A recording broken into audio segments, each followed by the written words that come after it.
So Nintendo Switch version 20, I guess it's 20.0, is now out. I'll show you guys how to download that. We have virtual cards, game sharing, Nintendo Switch 2 data transfer that's also been added. So if you do enjoy this kind of content, leave a like, subscribe for more. Let's go ahead and jump straight into this. How do you download this? We're going to go to the settings in the Switch. We're going to go all the way to the very bottom, the system. You're going to go to system update. You're going to search for it. It's going to prepare to do a system update. Mine's already up to date because I've already done it. Again, you can see current version 20.0.0. Now we got a couple things to talk about. First thing is going to be the game sharing, which we cannot do on a Switch 1. You have to have at least one Switch 2 that's kind of compatible, I guess, within this. So if you have to have a Switch 2 and a Switch 1 or two Switch 2s to do this. But this is the new GameShare icon. I mentioned it in a previous video. So if we click on it, we can see it's at the bottom here. I'm going to open up my account, and then you can see that Nintendo Switch 2 users can game share and you can play together, which is really, really cool. So we can join GameShare. If I click that, it's just going to search for GameShare. There is no GameShare. So again, this is going to be specific for certain games that are able to use GameShare. If you want to know more about which games are functional, you can check out Nintendo's website or a previous video that I made about that. If I click about GameShare, you can see nearby Nintendo Switch 2 users can share compatible software. You can play together using GameShare. Have the person with the compatible software do the following on their Nintendo Switch 2. Go to the home menu, start the game. Start a GameShare session from within the game. So that's how it's going to work. It's going to be an option within the game. But again, you got to do it from the Nintendo Switch 2. And if I go to the next one, then that's pretty much it. So that's how GameShare works. We're going to get the virtual cards in a second, but there is data transfer. So in the system settings, there is, of course, transfer your save data, which there's always was. But now you have the ability to system transfer to a Nintendo Switch 2. They specifically say, though, for users, basically you can perform a system transfer from your Nintendo Switch to Switch 2 using local communication.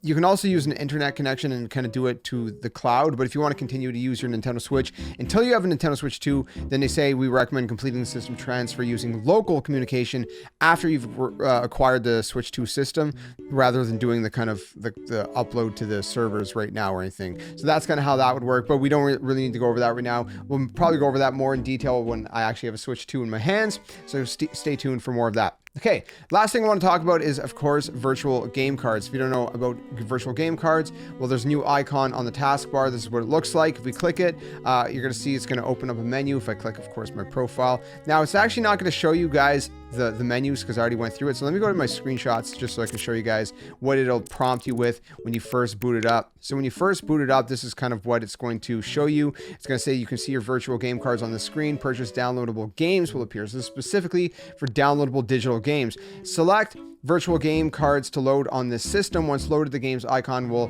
be added to the home menu and you'll be able to play it. And so that's what it says. So I'm going to go back again to the virtual game cards section here. I'm going to load up here, and I'm actually going to do this live for you guys. So I have a bunch of different games here that are digital. Super Mario Bros. Wonder, Mario vs. Donkey Kong, a bunch of different things like that. Now, some of them are not downloaded. So you can see that there's blue ones, meaning I have them downloaded, but let's say Metroid Prime Remastered, okay? I can click load on this system or load on other system or lend to family member group. Now, my son's been wanting to play Metroid Prime Remastered, so I'm going to go ahead and click lend to family group member. It's not loaded on my system right now. It doesn't matter. If I click one of these, it is loaded on my system. It doesn't have to be loaded on your system. So I'm going to click lend to a family group member. And again, this is specifically for people that are part of your family group. So you can add that online. So you can't just lend it to anybody, but again, anybody who's in your family kind of group. So I can click view details to see how this kind of works. But essentially, while lent out, software could be freely played on the borrowing user system, and the lending user gives up access to the software temporarily. It means I can't play it. Same way as if I lent out my physical card. Virtual game cards can be borrowed for up to 14 days. Once the deadline is reached, a virtual game card will be automatically returned. Lending users can also collect their virtual games from borrowers before the deadline arrives. Users can lend out one virtual game card per borrower, up to a total of 3 borrowers at a time. So what does that mean? I can only, so if I want to lend a game to my son, let's say, right? He wants to play Metroid Prime Remastered. I'm going to lend him that, but I cannot lend him a second game until I get that one back. But I could lend another game to another borrower, up to 3 people. So you can lend out to 3 different people, 1 game each is basically what it's saying. No more than one borrow. Again, no more than one can be borrowed using any given system. Once collected, a virtual game card can be lent out again. So you can collect it, you can lend it out again. So I'm going to click select the user to lend to. I'm going to go over to my son. I'm going to click that, and I'm going to click lend. When I click lend, you're going to see on the other system, so what he's got to do, he's got to open up the home menu. He's got to go to virtual game cards. He's got to boot up his own account, and then we got to bring the systems close to one another. So my systems are kind of close here. We'll see how this works. So right now, his system is maybe like, I don't know, 4 feet from my system. It's very, very close. It doesn't have to be that close, I don't think, just in a general kind of same room.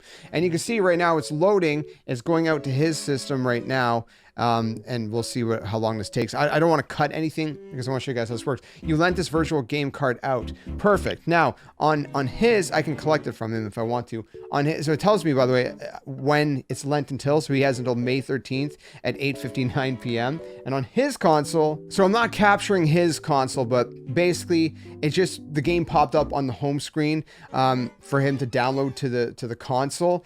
And that's pretty much that. It's just really easy. It shows that little game cartridge icon right here, as you can see on here. So if I go to the home menu, for example, you can see it for Super Mario Odyssey, although that one is physical. For example, okay, Splatoon 3, that's actually a digital game that I own. Same thing with Super Mario Bros. 1 and Smash Bros. Ultimate. These are all digital, but it looks like they're physical because they have that kind of game cartridge icon, and that's what he sees on his screen. Now, again, if I go to virtual game cards, I can go ahead, I can take it back, I can relend it to him and whatnot if I want to. So if I go back to the game icon, you can see it shows me that it's lent out to him. It shows his icon. If I click back on the game, it tells me who has it. I can click collect from group member. If I collect the virtual card, it will be returned and the borrower will lose access.